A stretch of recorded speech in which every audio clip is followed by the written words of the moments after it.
there's a teaching gene, it's somewhere in my family, and I have got it somewhere. I come from a family of teachers. My mother was a teacher, my older brother married a teacher, my next older brother is a professor, he married a teacher, I married a teacher, my sister's a teacher, and my youngest brother married a teacher. So I've kind of been around my whole life people who have talked and thought very explicitly about teaching and about how to do it well. In graduate school, one of the things I started to notice was there was very little explicit dialogue about how you taught and about what worked with students and about how students learned. I think a lot of new teachers come into education and they've had a great experience in the classroom or with the teacher, and that experience is what has inspired them to become teachers themselves. And they come into a classroom a lot of time expecting that they're going to replicate whatever it was that they experienced by using the same strategies that that teacher used. You come in expecting to teach the way that you were taught, and that can lead to problems. However you like to learn, only a certain amount of people learn that way or like to learn that way. So the most important thing for a teacher to do is to try different things.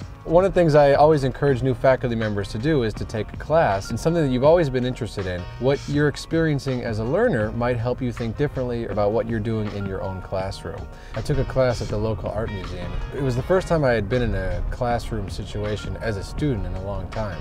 I really learned a lot from that because those kinds of classes are taught in much more of an individualized instruction, one-on-one basis. It caused me to think a little bit differently about my own teaching. And so from that point on, when teaching writing, I really stopped doing a lot of lecturing about writing techniques and spent a lot more time having students write in the classroom and me sort of walking around, giving people individual pointers on what they were doing, seeing what they were doing in their notebooks.